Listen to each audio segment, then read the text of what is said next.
gasto cardíaco. El gasto cardíaco, que vamos a describirlo como GC, que es la abreviación, se define, muchachos, como el volumen de sangre que eyecta el corazón en un minuto completo. Entonces, el gasto cardíaco simplemente son los litros por minuto que eyecta el corazón. Entonces, antes habíamos hablado que el corazón en cada ciclo cardíaco eyectaba cierto volumen de sangre, lo cual llamamos el volumen sistólico, volumen de eyección, pero usted en un minuto hace un montón de ciclos cardíacos porque usted tiene una frecuencia cardíaca. Entonces, si usted multiplica su frecuencia cardíaca por el volumen sistólico, usted va a obtener una medida de cuánto está eyectando el corazón por minuto. Y eso lo llamamos el gasto cardíaco. Importante, el gasto cardíaco suele expresarse en litros por minuto. ¿Y cómo se calcula? Sencillo, es simplemente el volumen de eyección por la frecuencia cardíaca. El volumen de eyección se expresa comúnmente en mililitros, y un valor normal es más o menos de 60 a 100 mil litros. Y la frecuencia cardíaca se va a expresar en latidos por minuto. Este volumen sistólico o volumen de eyección son los mililitros por cada latido que se eyecta. Entonces vea esto tan importante. Si usted calcula el gasto cardíaco, usted verdaderamente está multiplicando ciertos mililitros por latido por unos latidos por minuto. Entonces, cuando hace esta multiplicación, se cancelan los latidos con los latidos y quedas con unos mililitros por minuto. Ya vamos a hacer un ejemplo. Entonces, vea que si usted calcula el gasto cardíaco, usted le va a dar una medida que está en mililitros por minuto. Pero no se enrede, el gasto cardíaco usualmente se expresa es en litros por minuto, porque si usted lo deja en estas unidades va a ser un número bastante grande, 3.000, 4.000, 5.000, 6.000, y para facilidad suele expresarse en litros por minuto. ¿Listo? ¿El gasto cardíaco normal cuánto es? Hay que sabérselo, idealmente sí, 4 a 8 litros por minuto. Entonces vamos a hacer un ejemplo de un gasto cardíaco, una persona común y corriente. Por ejemplo, si yo tengo un volumen de eyección de 80 mililitros por latido y tengo una frecuencia cardíaca de 80 latidos por minuto, muy sencillo, usted multiplica el volumen de eyección por la frecuencia cardíaca. Entonces, ¿usted qué hace? Listo. 80 mililitros por latido por 80 latidos por minuto. 80 por 80 nos debería dar 6.400. Vea que este 6.400 está en qué unidades, en mililitros por minuto. Pero eso en litros simplemente corresponde a 6.4 litros por minuto. Entonces vean que es exactamente lo mismo. Usted decide cómo lo expresa, pero les digo que por convención internacional el gasto cardíaco se expresa es en litros por minuto, pero el valor del volumen de eyección suele darse en mililitros por latido, para que no se enreden simplemente, para que lo tengan en cuenta. Así se calcula el gasto cardíaco. Usted puede calcular el gasto cardíaco del ventrículo izquierdo o el gasto cardíaco del ventrículo derecho. ¿Por qué? Porque al fin y al cabo, pues, hay un volumen de eyección del ventrículo izquierdo y hay un volumen de eyección del ventrículo derecho. La frecuencia cardíaca sí la comparten ambos ventrículos, obviamente, porque están regidos por una misma estructura, que es el nodo sinusal. Bajo condiciones normales, el gasto cardíaco de ambos ventrículos es casi exactamente igual. ¿Qué quiere decir eso? Que es normal que el gasto cardíaco del ventrículo izquierdo sea casi igual, y ya vamos a ver por qué, al gasto cardíaco del ventrículo derecho. ¿Por qué es importante que los gastos cardíacos de ambos ventrículos sean casi iguales. Primera respuesta que vamos a buscar. Imagínese que por alguna razón el gasto cardíaco de uno de los ventrículos fuera mayor que el otro. Entonces vamos a hacer un dibujo. Aquí tenemos el corazón derecho, aurícula derecha, ventrículo derecho, y ellos bombean sangre hacia la circulación pulmonar. Esto va a los pulmones y ya después retorna a través de las venas pulmonares, aurícula izquierda y ventrículo izquierdo, que ya bombeará sangre por la aorta. Imagínense que el gasto cardíaco del ventrículo izquierdo fuese 4 litros por minuto y el gasto cardíaco del ventrículo derecho fuese 8 litros por minuto. Habría una gran diferencia entre los dos. ¿Qué va a pasar? Si el ventrículo derecho envía hacia la circulación pulmonar 8 litros por minuto, ¿cuántos litros por minuto van a llegar al ventrículo izquierdo? 8 litros por minuto, ¿sí o no? Y si el ventrículo izquierdo le llegan 8 litros por minuto, pero solo es capaz de bombear 4 litros por minuto, ¿será que el ventrículo izquierdo se va a acumular la sangre en él? Claro que sí. Y si se acumula la sangre acá, muchachos, ¿qué va a pasar con las presiones dentro del ventrículo? Aumentan. Entonces va a aumentar la presión del ventrículo, va a aumentar la presión intraauricular y va a aumentar la presión dentro de las arterias y venas pulmonares. ¿A qué voy con esto? En otras palabras, si el ventrículo derecho tiene más gasto cardíaco que el ventrículo izquierdo, la sangre se va a acumular en todo este circuito pulmonar. Y si la sangre se acumula, eso produce algo que se llama edema pulmonar.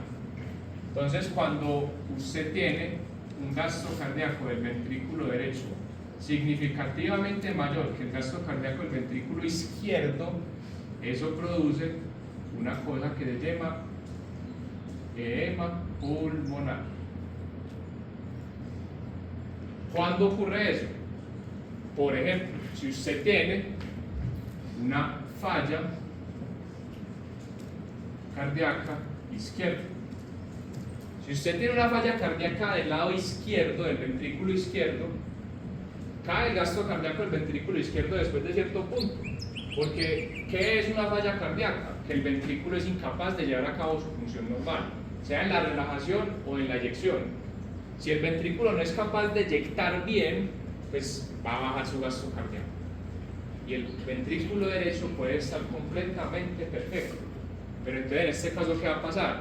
Este ventrículo falla, se acumula la sangre en todo este recorrido, porque el derecho sigue funcionando bien. ¿Y qué me va a dar?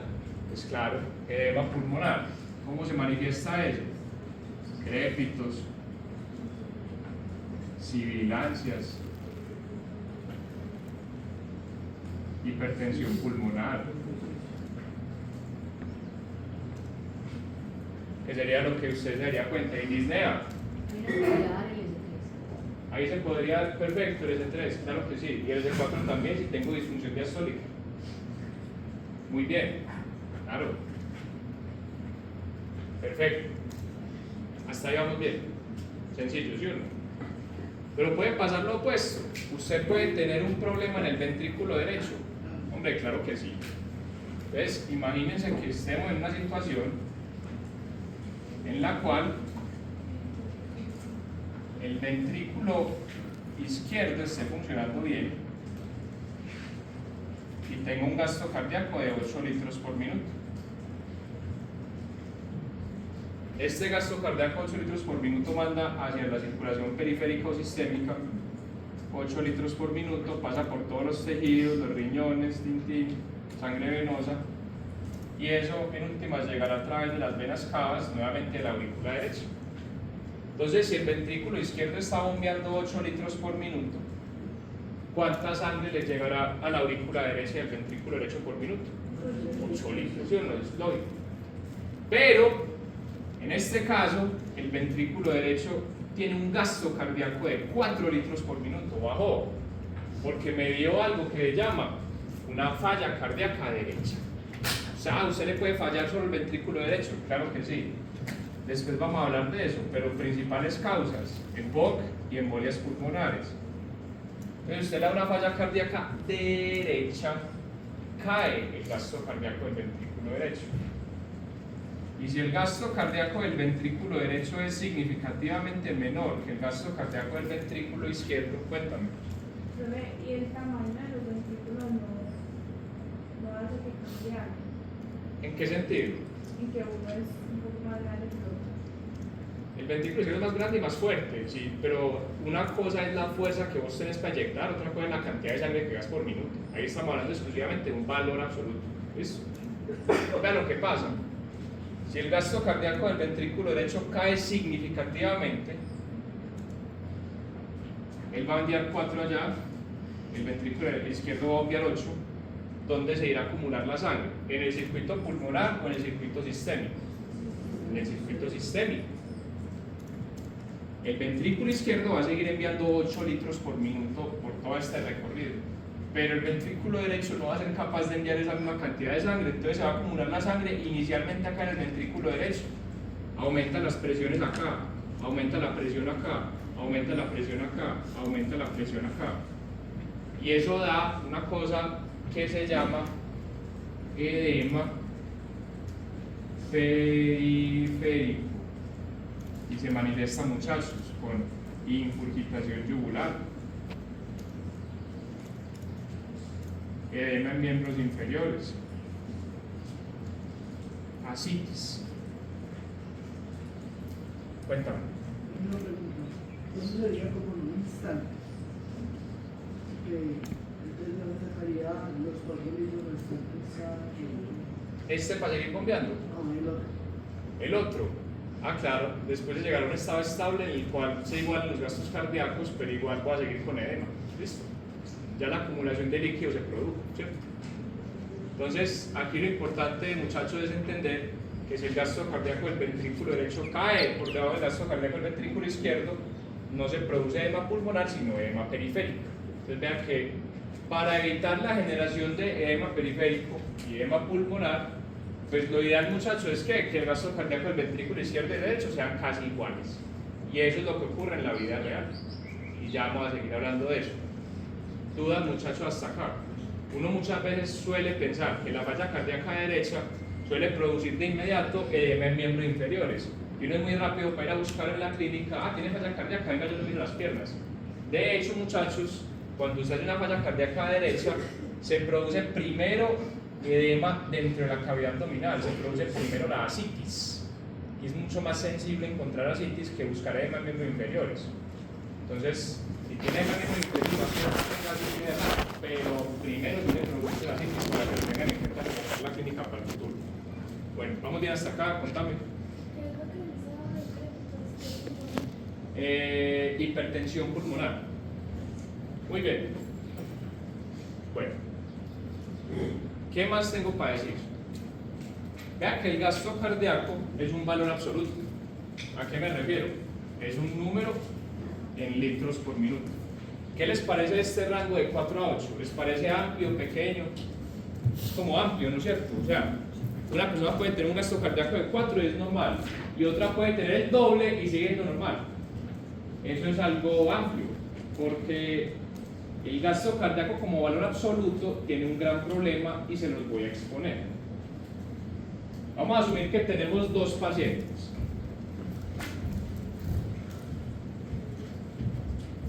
Tenemos un paciente A, tenemos un paciente B. El paciente A tiene un gasto cardíaco de 4 litros por minuto,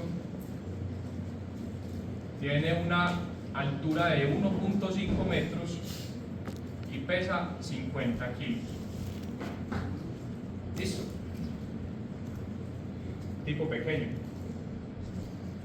El paciente B es un tipo más alto, pero también tiene un gasto cardíaco de 4 litros por minuto. Este man mide 2 metros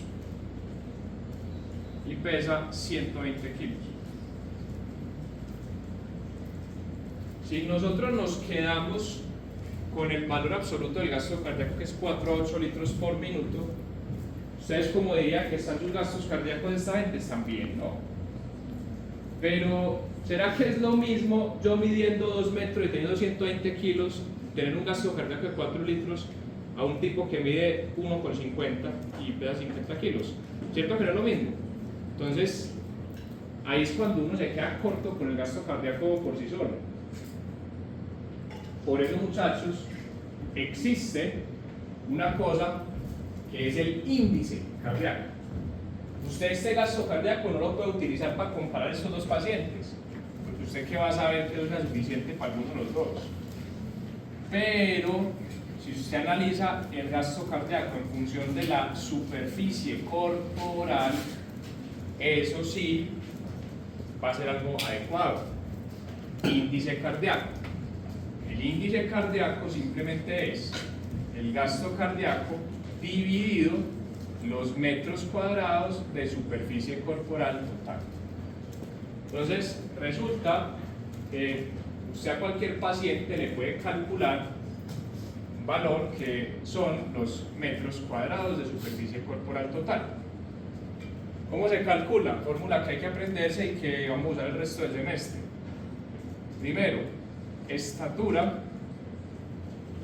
en centímetros más peso en kilos menos 60 dividido 100.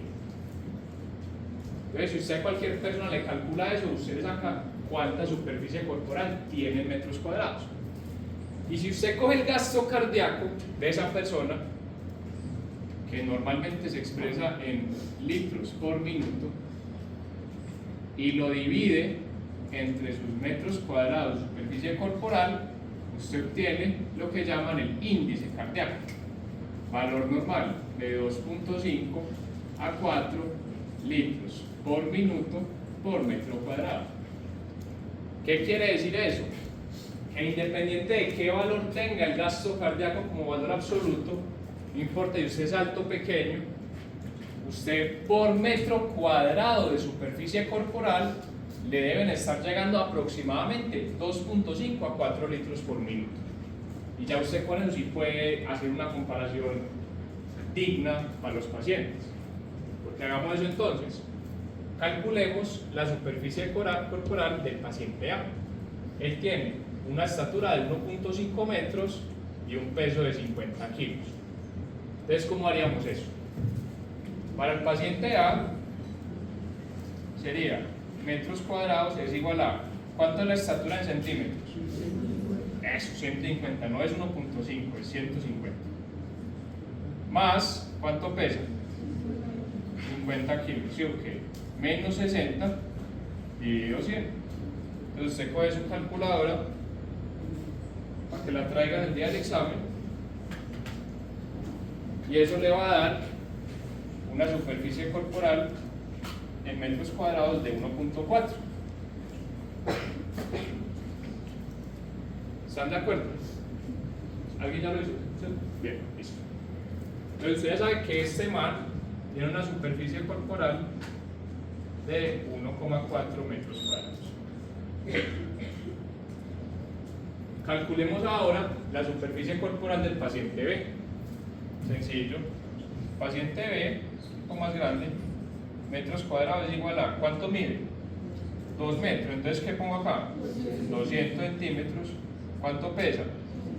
120 menos 60 dividido 100. Nuevamente usted coge su poderosa calculadora, 200 más 120 menos 60 dividido 100. Tiene una superficie corporal de 2,6 metros cuadrados. Tiene una superficie corporal algo bastante mayor. Bienvenidas. Entonces, este man, 2,6 metros cuadrados de superficie corporal total. Ya para cada uno tenemos el gasto cardíaco y los metros cuadrados de superficie corporal total. ¿Será que ya podemos calcular el índice cardíaco? Sí. Hagamos eso.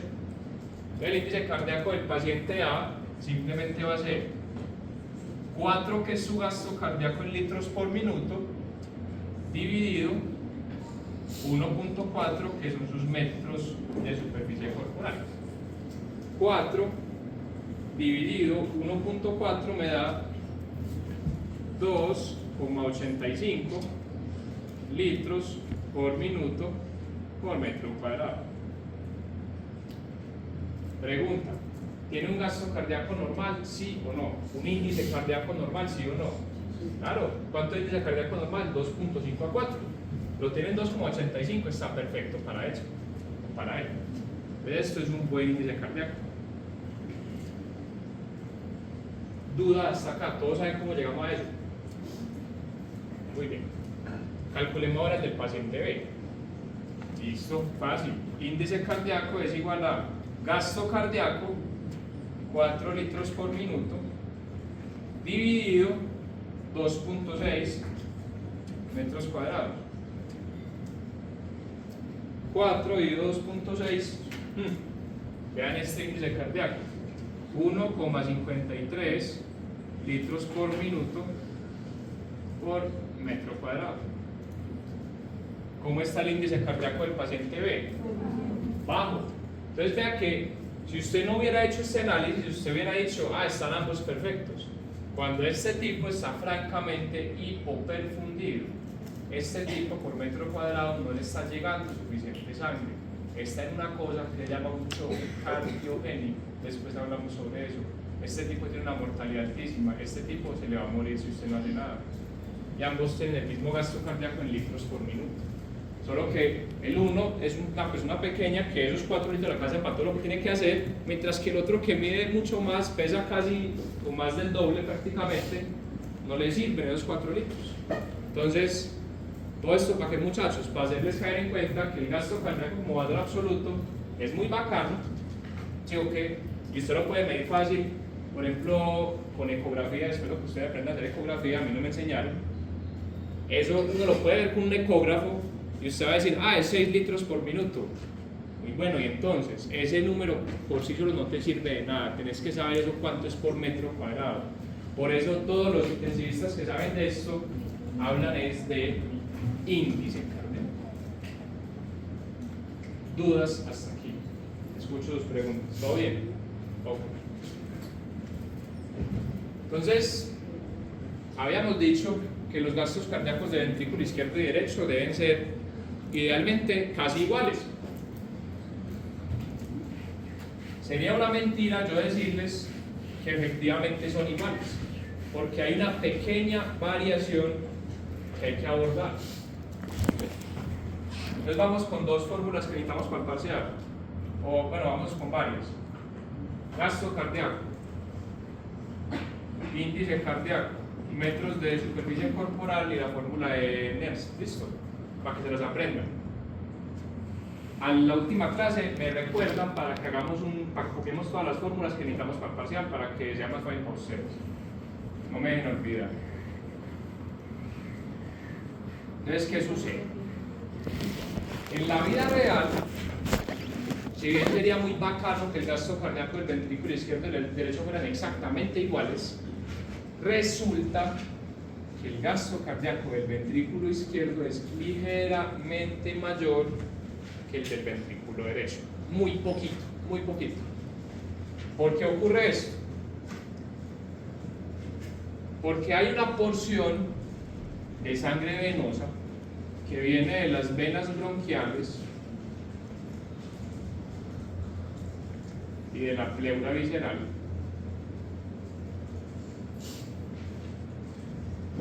sus venas recogen sangre desoxigenada.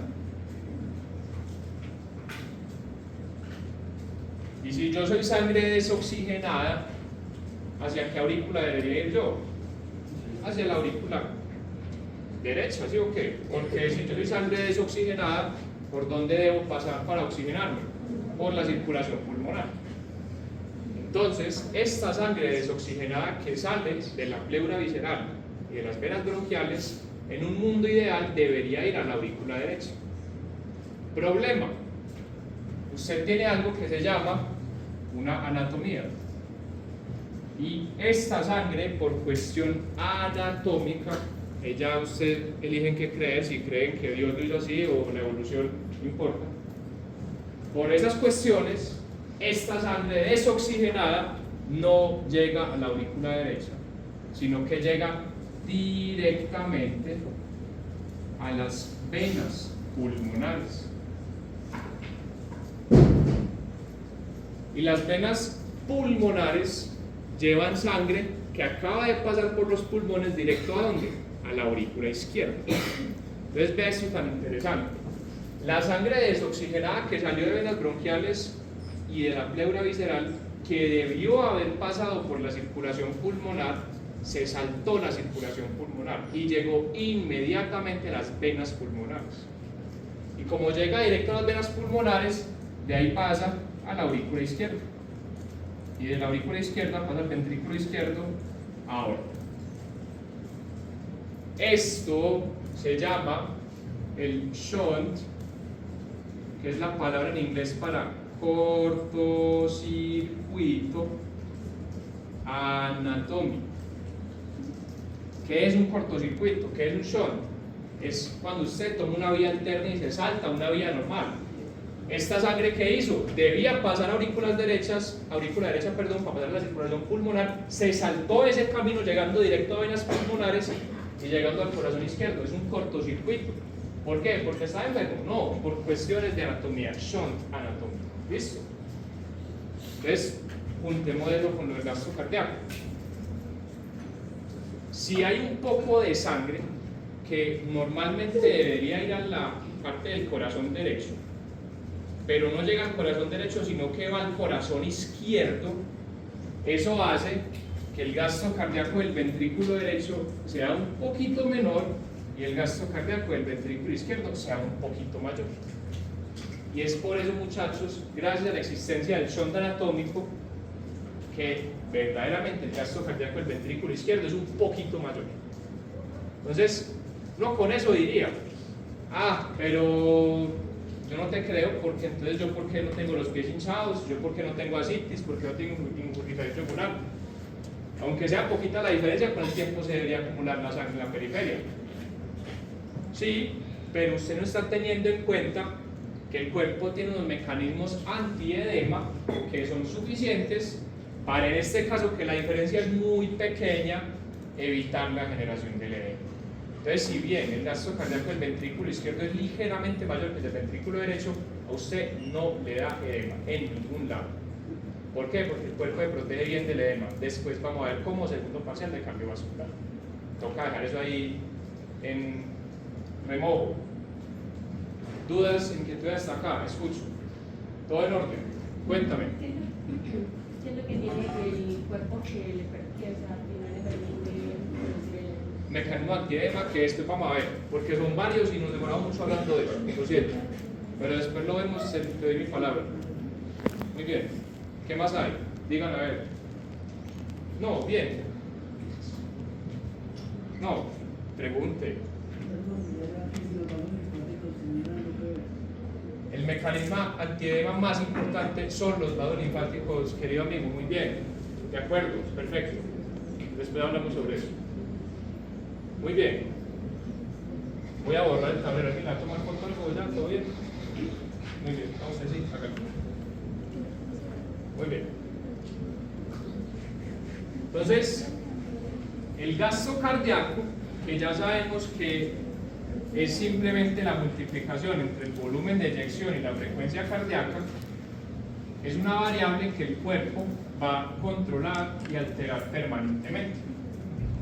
Por ejemplo, cuando usted sale de aquí al mediodía y va a almorzar, hoy viernes, frijoles de Monticello, espectacular. Si no han ido, están perdiendo el tiempo en la universidad. Cuando usted se come un plato de frijoles, el gasto cardíaco aumenta un 40%. Es como mucho, ¿no? Es bastante.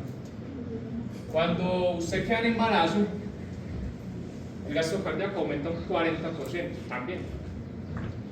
Cuando usted hace ejercicio, el gasto cardíaco puede aumentar hasta 6 veces. Eso hay que aprendérselo, no. Estoy yo tratando de hacerle caer a usted en cuenta de que el gasto cardíaco cambia y que cambia bastante. y que hay que ver cómo lo cambiamos. Entonces esto que viene se llama los determinantes del gasto cardíaco. Y si usted es un tipo atento y usted acaba de escuchar que dijeron que el gasto cardíaco es igual a volumen de eyección por frecuencia cardíaca, pues usted ya va sabiendo que de pronto estos dos van a ser los determinantes del gasto cardíaco, el volumen de eyección y la frecuencia cardíaca. Pero esto no es tan sencillo. ¿Qué cosas determinan el gasto cardíaco? Primero, la frecuencia cardíaca, sí, claro, es un valor fácil, 60 a 100 latidos por minuto. Si yo acelero el corazón, pues por minuto va a bombear más. Y el otro es el volumen de eyección.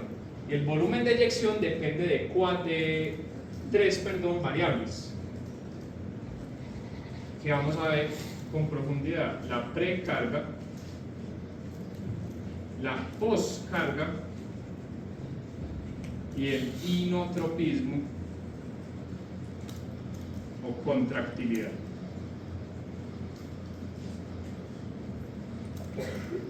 Entonces, el gasto cardíaco en verdad depende de 4 variables. ¿Cuáles son los 4 determinantes del gasto cardíaco? Precarga, poscarga, inotropismo. Estos 3 afectándose el volumen de eyección, y la cuarta, la frecuencia cardíaca. Entonces, ¿qué prosigue de acá? Describir cada una de estas y cómo la alteramos. Bueno, está claro lo que vamos a hacer, ¿cierto? Entonces, vamos a arrancar. Voy a dejar esto acá para que ustedes contractilidad. Vamos a arrancar con la precarga.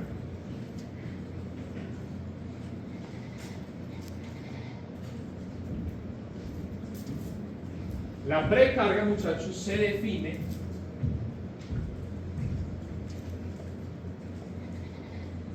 creo que esta definición es algo importante como la longitud del sarcómero al final de la diástole. Si usted pudiera medir cuánto mide un sarcómero justo antes de empezar la contracción isovolumétrica, lo cual es lo mismo que decir justo al final de la diástole, eso se llama precarga. Es lo que tiene el corazón cargado antes de arrancar su trabajo, que es la sístole. Pero, ¿será que es fácil medir la longitud de un sarcómero al final de la diástole? Es imposible, no hay forma de hacerlo. Técnicas moleculares sí, pero para términos prácticos nosotros no lo podemos hacer. Entonces, ¿cómo se puede aproximar a la precarga? Pues hay 2 formas. Uno es el volumen final diastólico ventricular y otro es la presión final diastólica ventricular. Acuérdese que al final de la diástole va a haber cierto volumen de sangre dentro de la cavidad ventricular, y ese volumen final diastólico ventricular va a producir cierta presión final diastólica ventricular. Si usted es una persona sana y tiene un corazón sano, y usted por alguna razón le meten más volumen al corazón, aumentará el volumen, ¿cierto? Y aumentará la presión. Y en ambos casos es válido asumir que los sarcómeros van a estar más estirados de lo usual. Por eso, muchachos, el volumen final diastólico ventricular y la presión final diastólica ventricular son indicadores de la precarga, porque es esperable que si yo tengo más volumen dentro del corazón o más presión, pues la longitud del sarcómero al final de la diástole va a ser mayor y por tanto la precarga también. Pero vea que estos no son más que valores subrogados para estimar la precarga, porque ya saben ustedes que la verdadera precarga es la longitud del sarcómero al final de la diástole. ¿Listo? La precarga no es el volumen final diastólico ventricular, la precarga no es la presión final diastólica ventricular. Usted usa esos dos para estimar la precarga, pero la precarga es otra cosa, es la longitud del sarcómero al final de la diástole. No le puedo olvidar nunca a usted. Eso es muy importante. Pero, si bien estos valores son muy bacanos, pues tienen sus problemas. Por ejemplo, ¿usted cómo mide la presión final diastólica ventricular? Tiene que ser con un catéter cardíaco. Un catéter que vaya dentro del ventrículo. Por ejemplo, un catéter pulmonar de Swan-Ganz puede servir para eso, después lo vemos. Pero si usted coge un catéter y lo mete hasta el ventrículo derecho, usted pudiera medir la precarga del ventrículo derecho. Imagínense que tenemos un taponamiento cardíaco. Ya vimos que el taponamiento cardíaco consiste en que hay líquido dentro del saco pericárdico, el cual está apretando las 4 cavidades cardíacas por todas las direcciones.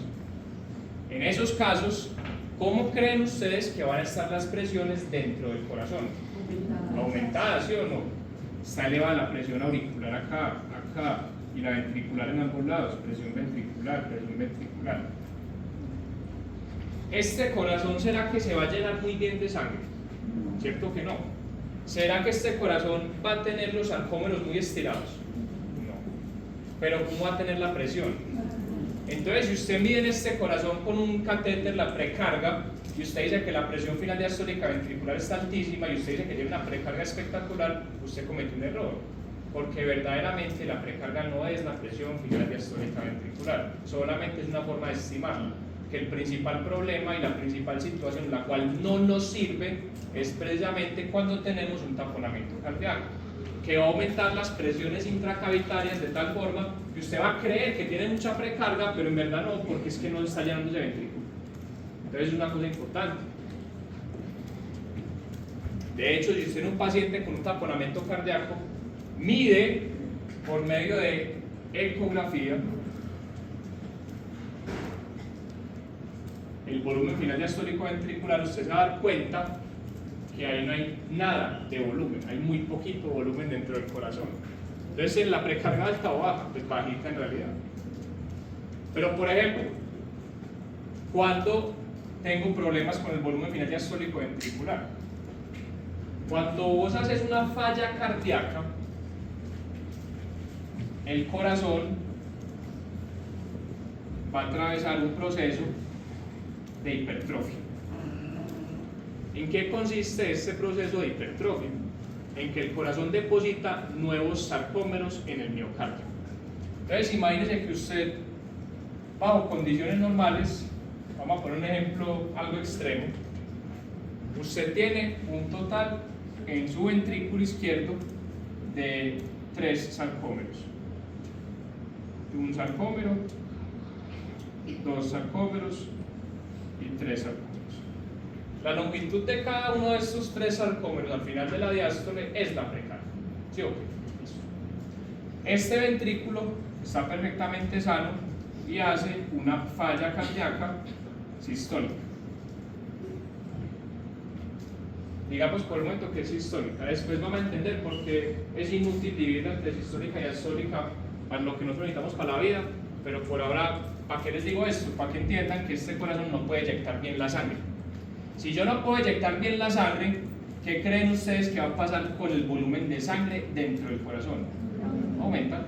Si antes tenía esto, y yo no soy capaz de deshacerme de eso, cae su gasto cardíaco y va a aumentar el volumen de sangre.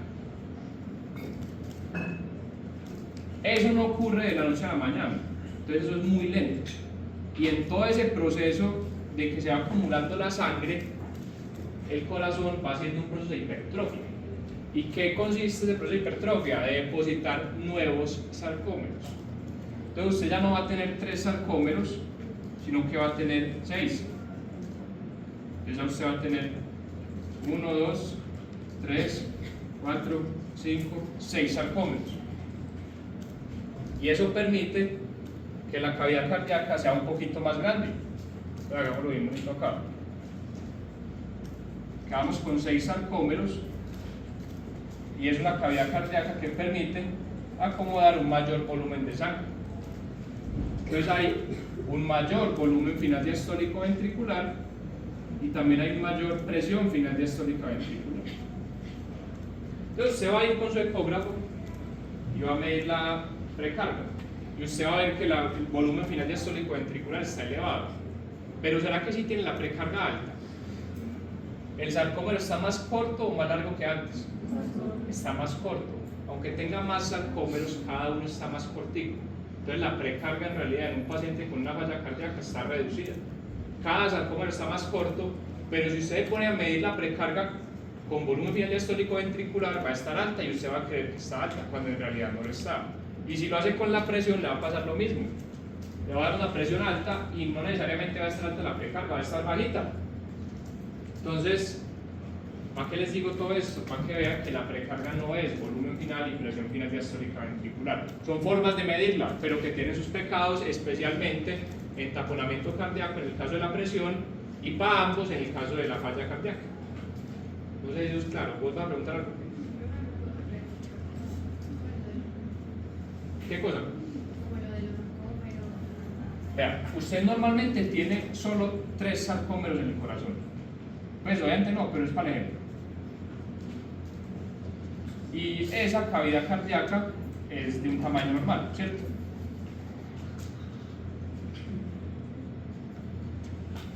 Uno, 2 y 3 sarcómeros. A medida que el corazón se va enfermando, él va haciendo un proceso de hipertrofia por unas señales que después vamos a aprender, en las cuales él hace nuevos sarcómeros.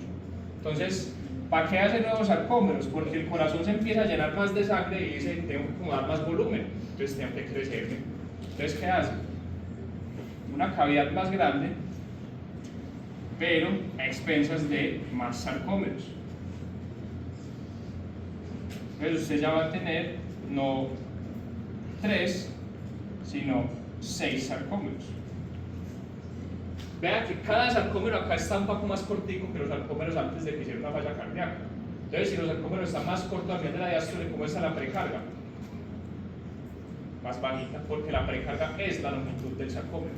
Entonces, a eso es lo que hoy Susana, que a pesar de que usted tenga un mayor volumen, cada sarcómero está más cortico, porque usted ya no tiene 1 millón de sarcómeros, sino 5 millones, por así decirlo. Cada uno está más cortico. Ese es el detalle del azul. No sé si eso es más claro. Muy bien. Entonces, eso por ese lado. Ahora, ¿qué pasa con la precarga? Se ha visto que a medida que usted aumenta la precarga, va a aumentar el volumen de eyección.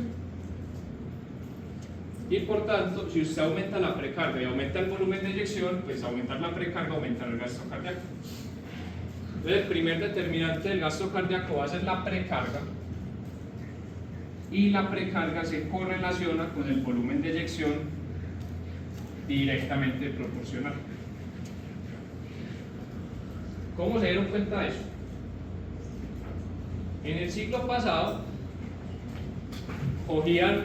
hicieron este experimento.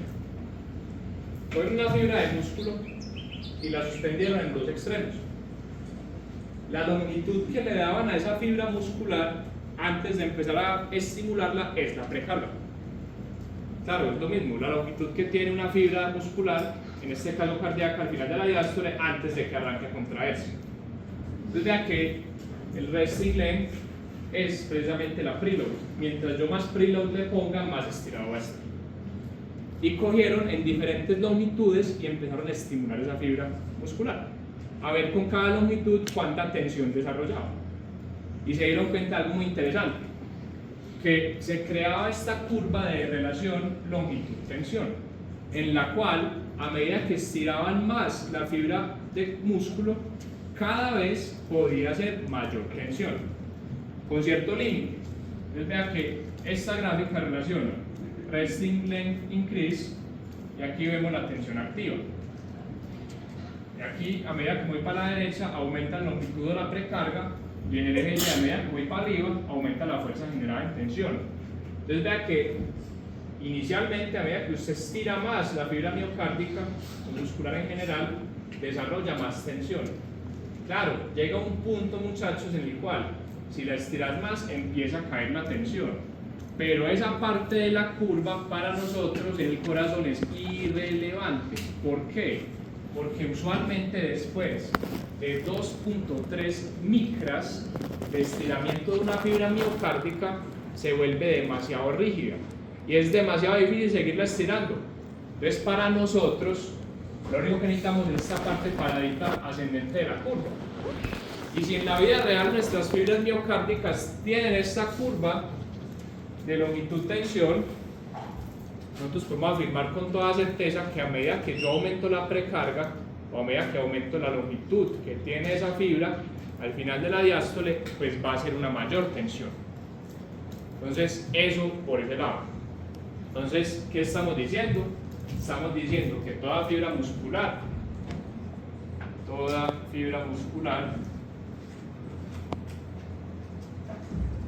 tiene una relación longitud-tensión. ¿Se acuerdan cuando uno estudiaba esto en primero que decía que el músculo estriado tiene la mejor tensión entre 2 y 2.2 micras de longitud?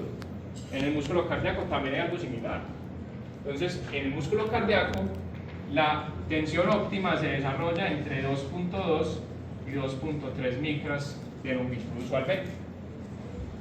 Y como usted no suele sobrepasar esos 2.3 micras porque ya la fibra miocárdica se vuelve supremamente rígida, pues en general, si una fibra muscular cardíaca tiene su reposo entre 1.5 y 1.2, si aumentas la longitud, pues aumenta la tensión general.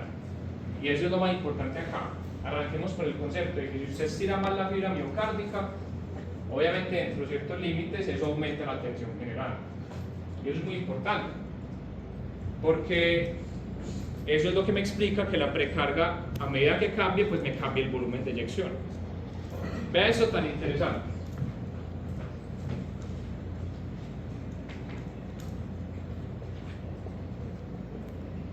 Otto Frank, fisiólogo alemán, siglo XVIII. No, este es el siglo XIX, perdón. Este man, en el siglo XIX, a inicios, hizo una cosa bien interesante, y es que cogió corazones de ranas y empezó a echarles más volumen. Se dio cuenta con esas ranitas que a medida que él aumentaba la distensión de los corazones en diástole, aumentaba la presión generada en sístole. Entonces, que si él cogía un corazón de rana, hacía que se distendiera más con volumen en diástole, podía generar una mayor presión en sístole, es decir, generaba una mayor tensión. ¿Por qué? Porque aquí realmente estaba viendo que a medida que distendía las fibras miocárdicas y aumentaba su longitud, aumentaba la tensión. Relación longitud-tensión. Después esto lo siguió estudiando un tipo que se llama Ernest Starling. Ese tipo fue inglés, ya fue en el siglo XX. Y el tipo hizo un experimento muy interesante.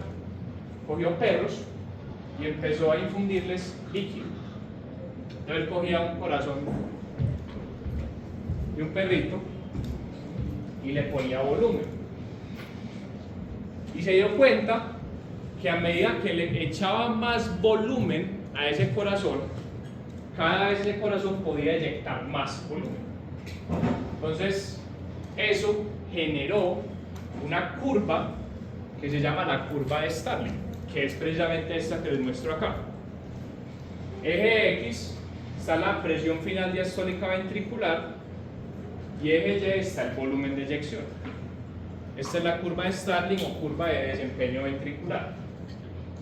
Vea que a medida que le echaba más volumen al corazón del perrito, ¿qué pasa con la presión intraventricular? Debía aumentar porque le estaba llegando más volumen, ¿sí o no? Y a medida que aumentaba el volumen dentro del corazón y aumentaba la presión dentro del ventrículo, cada vez aumentaba más el volumen de eyección. ¿Por qué? Porque es exactamente lo mismo. Cada vez que le ponía más volumen al corazón del pobre perrito, cada vez se distendían más las fibras miocárdicas.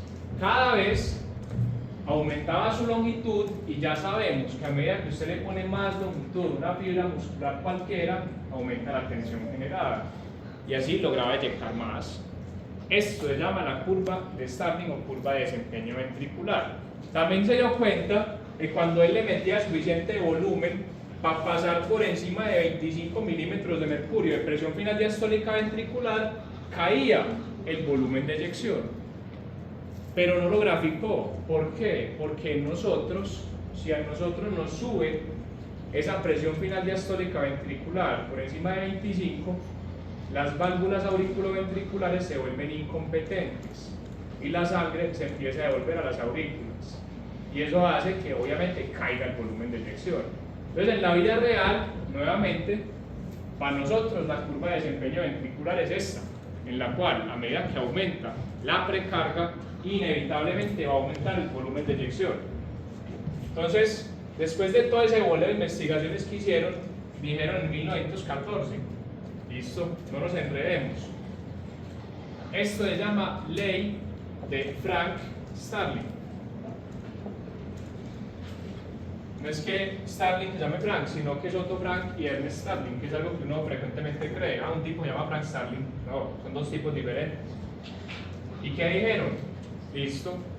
Que la energía de la contracción o tensión generada, pues, es directamente proporcional a la precarga. Y con eso se creó esta cosa que es la curva de desempeño ventricular o curva de Starling, que simplemente me dice precarga en eje X y volumen de eyección en eje Y. A medida que aumenta la precarga, va a aumentar el volumen de eyección. Ah, sí, y después de cierto punto teórico debe empezar a caer. Sí, pero no nos importa, muchachos, porque nosotros no llegamos a esas presiones usualmente.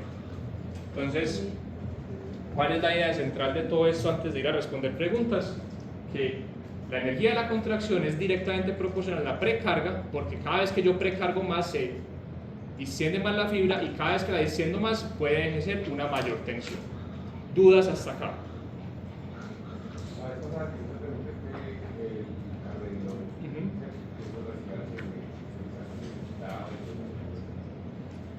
¿Quién define si el sarcómero y las fibras se aumentan a nivel de la cavidad o a nivel externo del corazón? Es que si yo aumento las fibras en la cavidad, la presión va a caer, pues va a caer menos por el volumen. Porque si yo tengo, o sea, si yo reduzco el volumen con la cavidad, me va a llegar menos presión y menos volumen. Si reduzco el volumen de sangre. Sí. Bueno, no, sí. No. El nivel de espacio. Ok, si tengo menor área, pues listo. Tengo más fibras. Ok. A diferencia si yo lo creo externamente. Ok, pero eso depende de qué tipo de hipertrofia estás haciendo. Porque hay dos tipos de hipertrofia. Hay hipertrofias que crecen para afuera y hay hipertrofias que crecen más para adentro. Entonces depende mucho del tipo de hipertrofia. Por ejemplo, los deportistas hacen hipertrofia para adentro, que es una hipertrofia que llaman concéntrica. Mientras que la mayoría de fallas cardíacas hacen hipertrofia excéntrica, que es una maladaptativa en la cual sí o sí los sarcómeros quedan más cortos, pero hay más y queda más dilatada la cavidad. Entonces, mira que no es algo universal que pueda servir para todas las hipertrofias, por así decirlo. Entre comillas, sí. Y eso tiene un asterisco grande que después hablamos, pero en general sí. Porque hay algunas fallas cardíacas que comienzan con hipertrofias concéntricas, pero en últimas terminan haciendo hipertrofia excéntrica también, entonces termina siendo mala en todo caso. Bueno, continuamos. ¿O hay más preguntas hasta acá? Muy bien. Entonces, la pregunta interesante acá es ¿por qué esa relación entre la longitud y la tensión? ¿Cierto? Ya está demostrado que a mayor longitud se desarrolla más tensión, pero ¿por qué? Entonces, para eso hay dos argumentos. El primero es que a medida que usted aumenta la longitud, se favorece una mayor cantidad de enlaces actina y miocina. Vea una fibra miocárdica en reposo de 1.5 micras. Cuando una fibra muscular cualquiera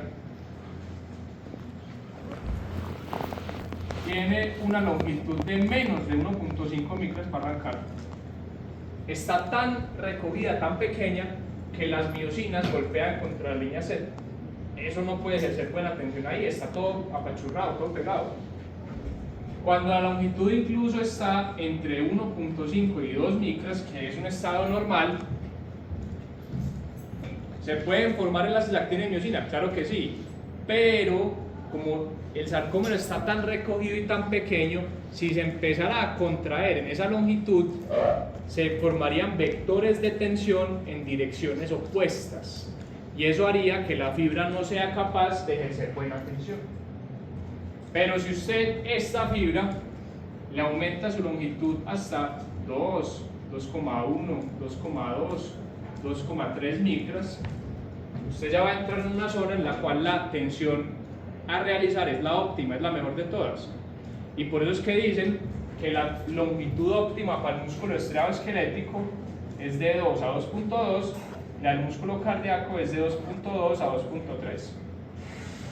Pero si vos te pasas de ahí, vea que ya otra vez se vuelve difícil formar enlaces actina y miosina porque está muy separado todo y nuevamente cae la tensión.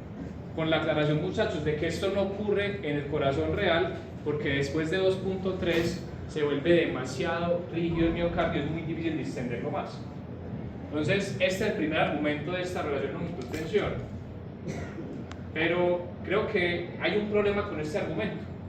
Y es que esto aplica tanto para el músculo estriado esquelético como para el músculo cardíaco. Entonces, ¿por qué le hacen tanta bulla al músculo cardíaco con este asunto de la precarga? Porque es que hay otro argumento aún más contundente para explicar la ley de Frank-Starling.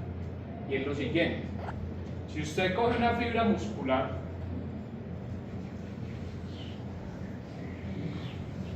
y usted la empieza a estirar, y esto es exclusivo del músculo cardíaco. Digamos que esta fibra tiene una longitud de 1.8 micras que puede tener bajo condiciones normales. Y usted va a coger y la va a coger de ambos extremos y la va a estirar. La fibra se va a volver más delgada. Y cuando la fibra se vuelve más delgada, se favorece que todas las estructuras dentro de la célula están más cerquitas entre sí y de esta manera el calcio se puede unir más fácil a la troponina C.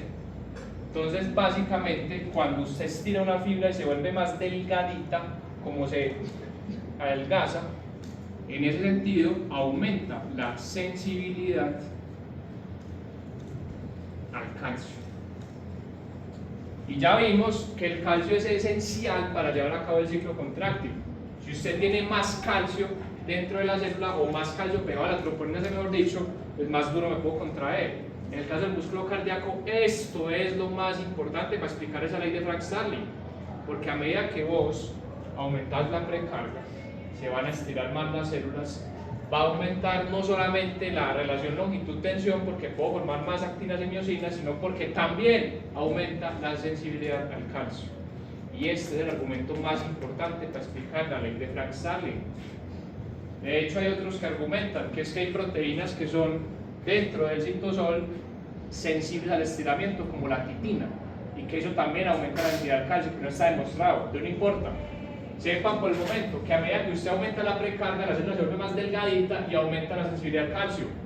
Y eso permite que a medida que aumente la precarga, aumente la energía de contracción y por eso la precarga se correlaciona directamente proporcional con el volumen de eyección. Porque usted puede tener el mismo volumen de sangre dentro del corazón, pero si te contraes más duro, pues bombeas más sangre. Así de sencillo. Pero entonces, si comparamos la relación longitud-tensión de músculo estriado esquelético y músculo cardíaco, nos vamos a dar cuenta de algo bien interesante. Vean esta gráfica. En esta gráfica estamos viendo en el eje X la longitud en reposo como porcentaje de la longitud óptima. ¿Qué significa eso? Si la longitud está en un 100%, significa que estoy en mi longitud óptima, en la que más tensión voy a poder desarrollar. Si estoy en un 80, en el 80% es la longitud óptima. Y aquí en el eje Y tenemos la fuerza contráctil como un porcentaje del máximo. ¿Qué significa eso? Que si estoy en el 100%, estoy haciendo la máxima fuerza que puedo yo hacer. En el 50, solamente la mitad.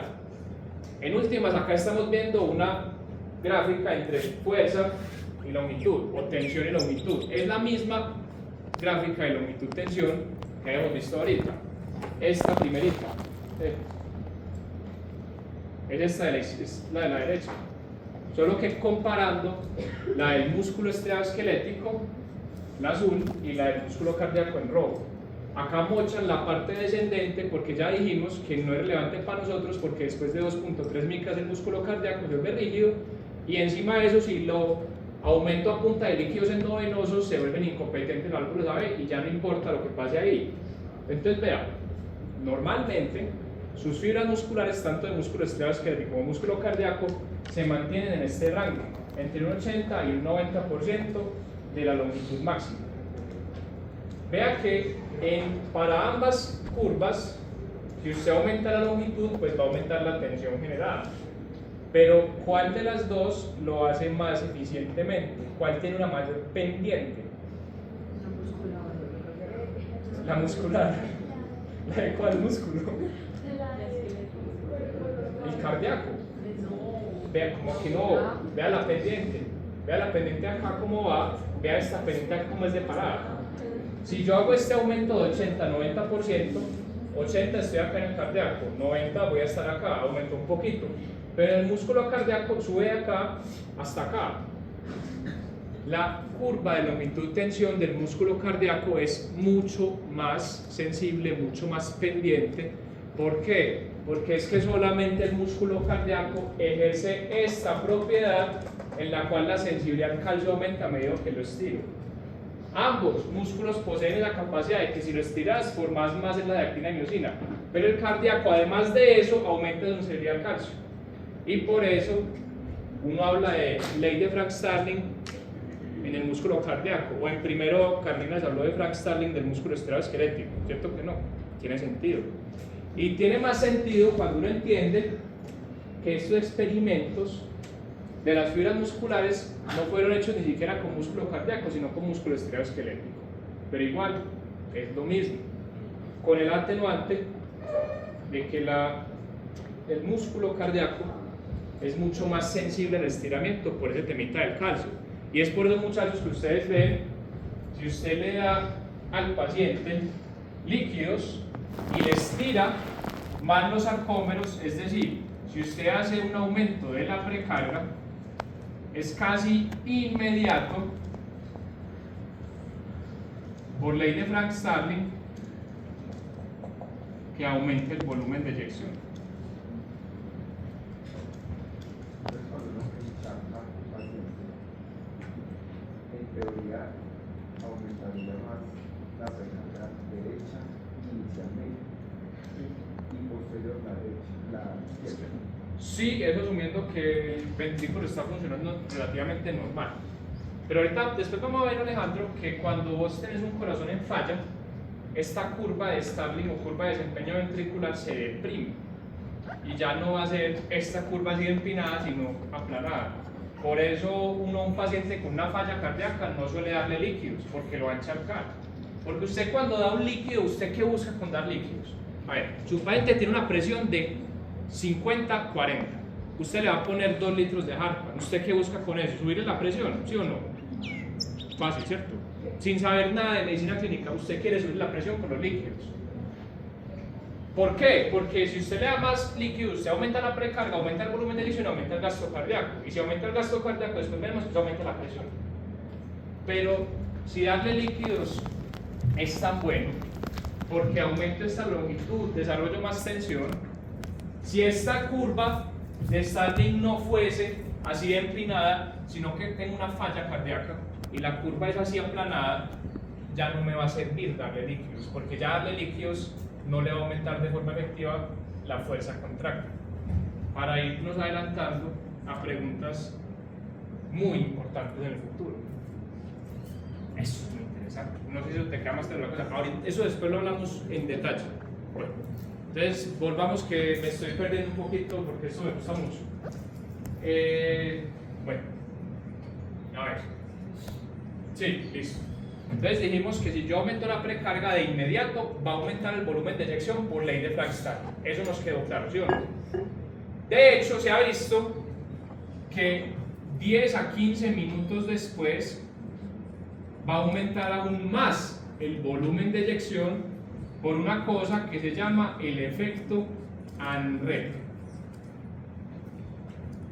Entonces, si bien de forma inmediata aumenta el volumen de eyección por la ley de Frank Starling, después de 10 a 15 minutos aumenta aún más por una cosa que se llama el efecto ANREP.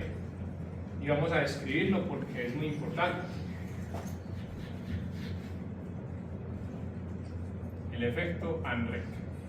Pero es como si aumentara mucho más, después de haber aumentado. Sí, aumenta más. Exacto. Pero es una cosa diferente a la ley de Frank Starling, por eso hay que escribirlo separado, ¿cierto? El efecto en rep simplemente es un aumento posterior de la fuerza contráctil y obviamente del volumen de eyección después de distender el sarcómero más del usual, que se explica por dos cosas. Primero, se van a liberar dos hormonas que se llaman la angiotensina 2 y la endotelina.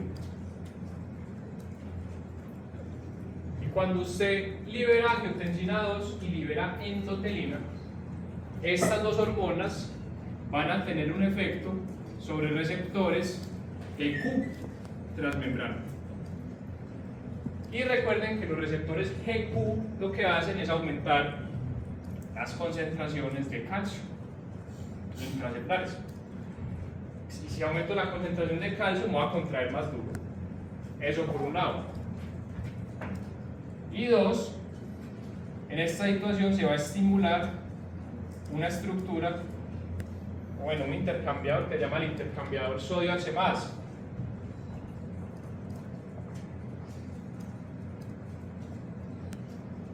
Y el intercambiador sodio H+ hace algo muy interesante.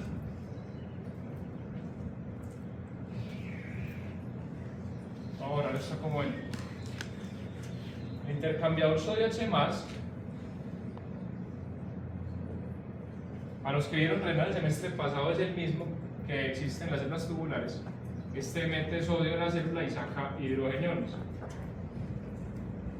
Cuando usted distiende la membrana por la distensión de los sarcómeros, este intercambiador sodio H+ se acciona más, funciona más.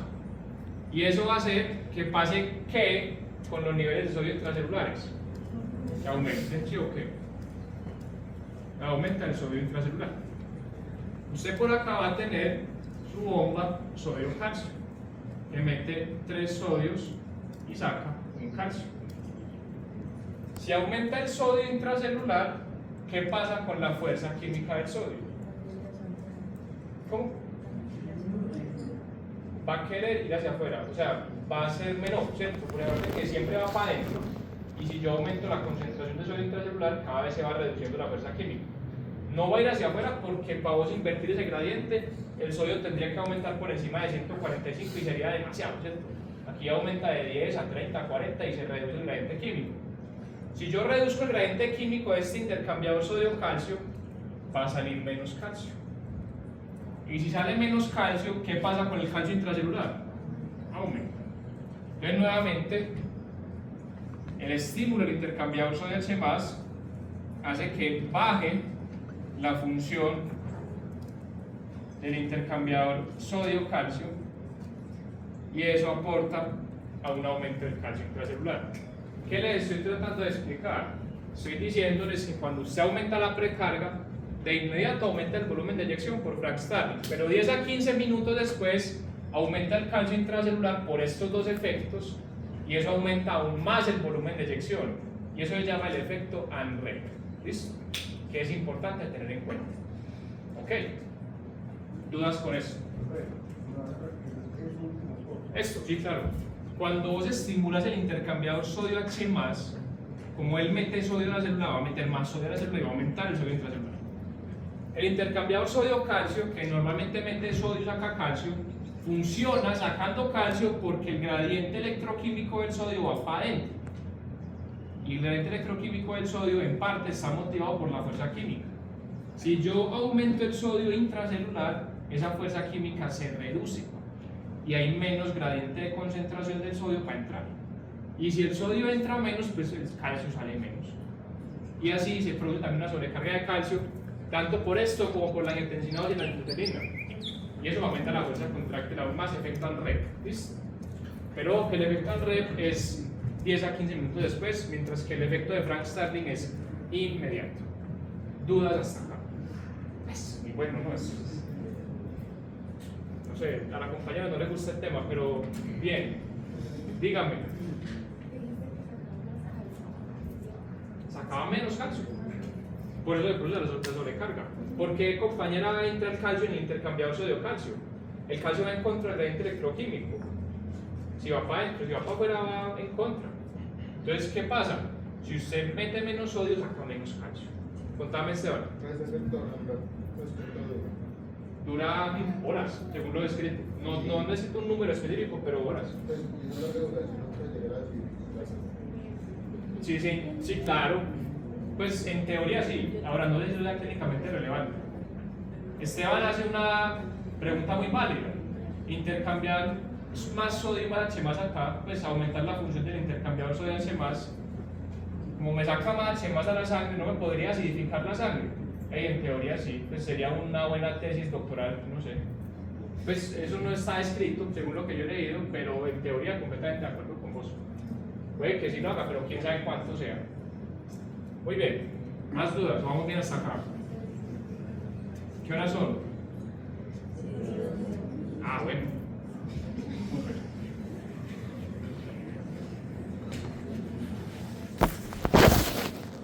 Continuaremos entonces.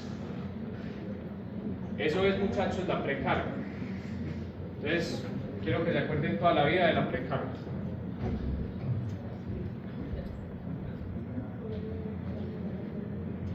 Ah, claro. Iba a saltar algo importantísimo. ¿De qué cosas depende la precarga? Claro. ¿Cuáles son los determinantes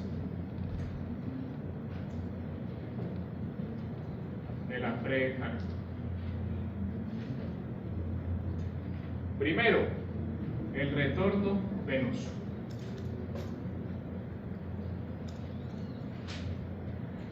El retorno venoso se define como los litros por minuto que retornan al corazón por minuto. Y usted puede hacer un modelado matemático para saber cuánto es su retorno venoso. Recuerde que hay una cosa que se llama la ley de Poiseuille, que después vamos a hablar, en la que nos dice que el flujo es igual a un gradiente de presiones sobre cierta resistencia. Que es flujo es cierto volumen que pasa por un sitio X por unidad de tiempo.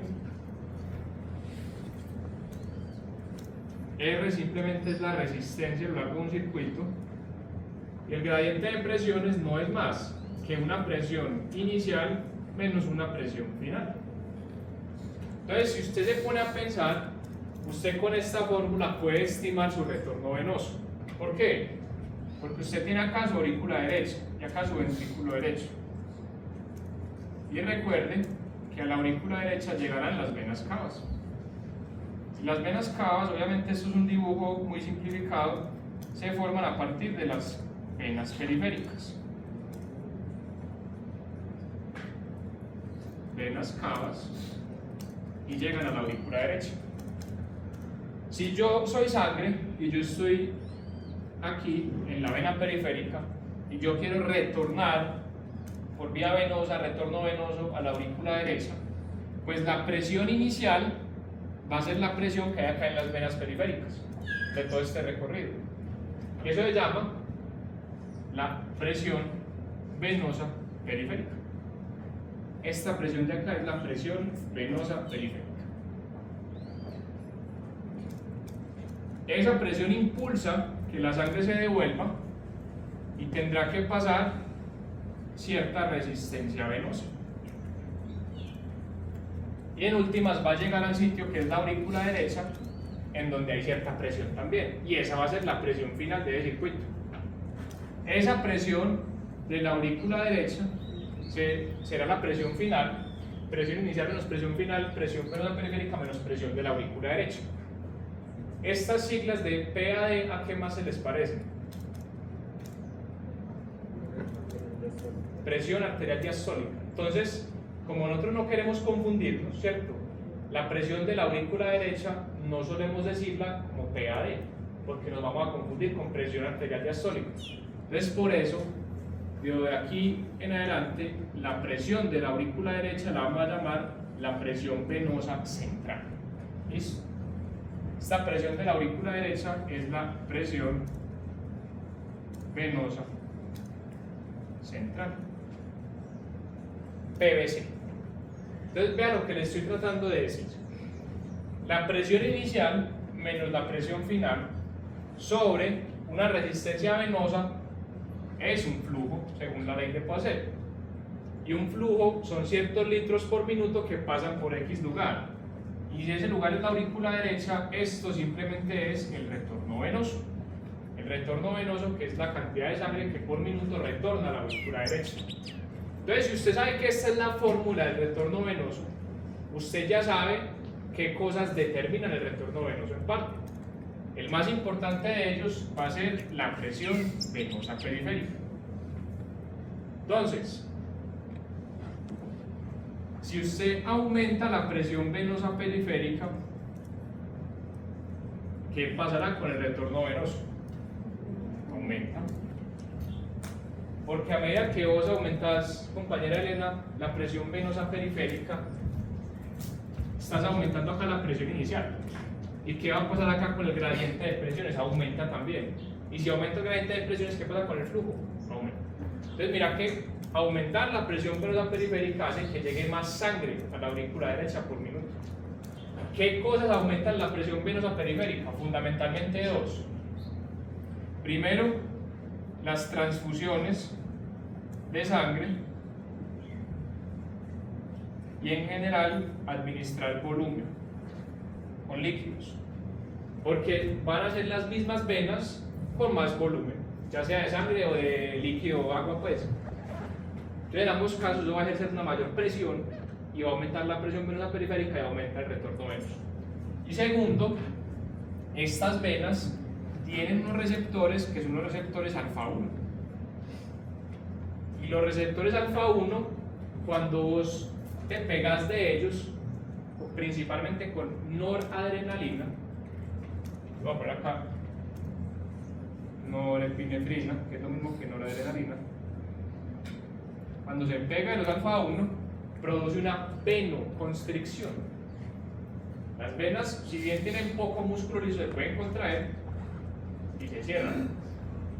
Y si vos tenés la misma sangre que antes en una vena, pero la vena se está reduciendo en su tamaño, ¿qué pasará con la presión venosa periférica?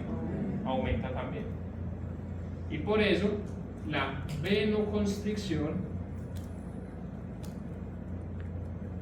por medio de los alfa 1 también aumenta la presión venosa periférica. Entonces, recapitulemos, ¿qué llevamos hasta este momento? Veremos que hay unos determinantes de la precarga y el primero va a ser el retorno venoso.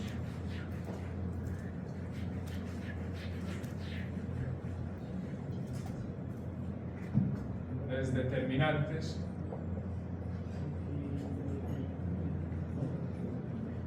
de la precarga.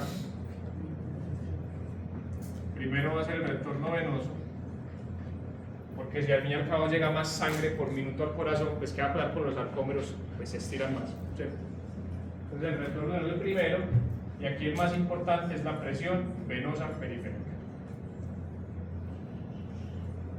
¿Qué creen ustedes que va a pasar si yo no cambio la presión venosa periférica, sino que altero la presión venosa central? Por ejemplo, si yo tengo un ventrículo derecho que acaba de fallar, el ventrículo derecho se acaba de infartar por alguna razón y no es capaz de bombear la sangre, ¿se le va a acumular la sangre al ventrículo derecho? Sí, claro. Se cayó su gasto cardíaco, entonces aumenta la presión final diastólica ventricular. ¿Qué va a pasar con la presión dentro de la aurícula derecha? Aumenta también, y aumenta la presión venosa central. Si yo aquí aumento la presión venosa central, ¿qué pasa con el retorno venoso? Disminuye, muy bien, porque aumentar la presión final dentro de este circuito, ¿qué hace con el gradiente de presiones? Lo reduce. Y aquí caería el retorno venoso. Entonces, si bien la presión venosa periférica es la más importante, la presión venosa central también puede alterar el retorno venoso. Hay que tenerle mucho cuidado, porque un paciente que está con los ventrículos sobrecargados no le va a llegar buen retorno venoso. Entonces eso en cuanto al retorno venoso como determinante de la precarga. ¿Qué más tenemos? Segundo, la capacitancia o rigidez miocárdica.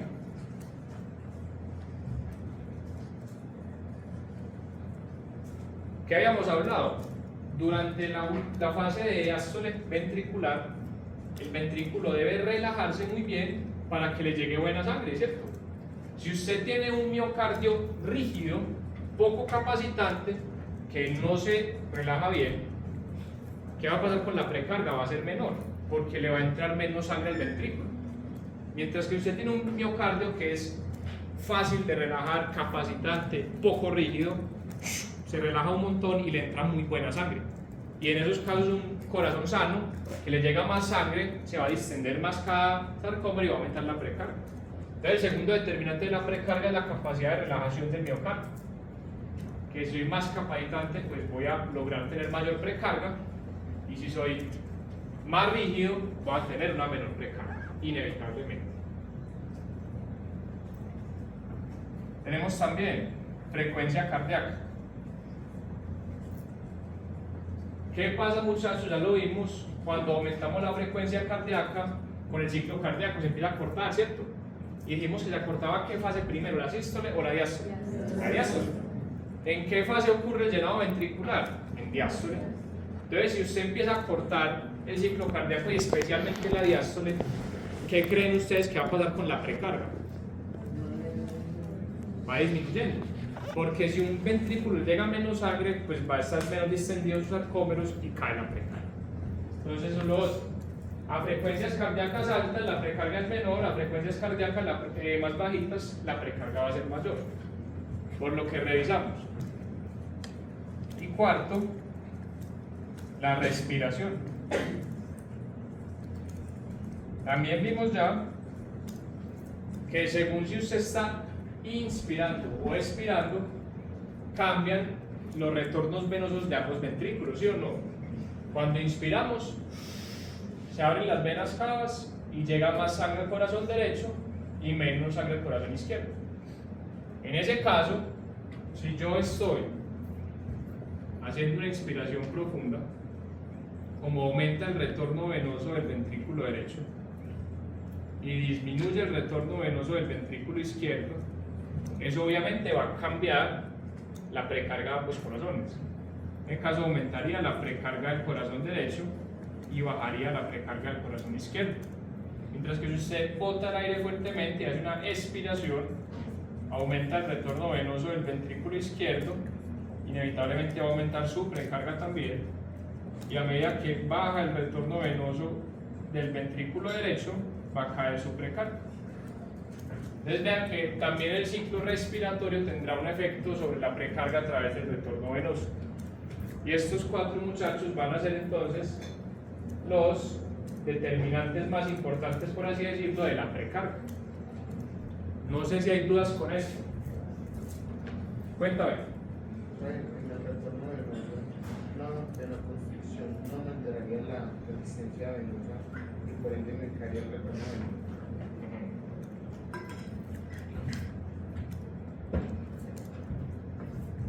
Muy bien, entonces vean, ¿qué está diciendo Esteban? Qué buena pregunta, gracias. Se nota que ha estudiado un montón, porque vean lo que está diciendo este man. Hombre, pues, ¿qué creen ustedes que pasa si yo hago una venoconstricción con la resistencia venosa? ¿Aumentarse o qué? ¿Qué será más fácil, pasar por una tubería estrecha o por una tubería amplia? Estrecha. ¿Sí o qué? Más fácil por una amplia, dije más fácil. Sí, disculpen. Es que ya empieza uno a deteriorarse cerebralmente. No, si usted tiene una tubería muy estrecha, es muy difícil pasar por ella, muy amplia, fácil. Entonces, vea que este man está diciendo, si yo aumento la presión venosa periférica, porque estoy en una venoconstricción, no aumentaría también la resistencia venosa, lo cual podría reducir el retorno venoso. La respuesta para ti es que si bien sí aumenta la resistencia venosa, es muy poquito el cambio en resistencia venosa, porque las venas son vasos muy capacitantes. Entonces, por eso no va a reducirse el retorno venoso. ¿Listo? A pesar de que haya aumentado la presión venosa periférica, que es lo que la aumenta, pues eso. Pero el efecto ahí sobre la resistencia va a ser muy minúsculo. De hecho, si vos te fijas después que hablemos de hemodinámica la próxima semana, si vos sumas toda la resistencia del circuito sistémico, incluyendo las venas aportan muy poquito a eso, es demasiado poco. ¿Listo? Bien, muy buena pregunta. Esas son las preguntas que hay que hacerse. Si usted hace las preguntas, o sea que está estudiando bien. Si usted estudia el tema y no se le ocurre ninguna pregunta, no entendió nada. ¿Listo? Para que vuelvan a estudiar. Muy bien. ¿Dudas hasta acá? Vamos a descansar hasta las 8 y continuamos.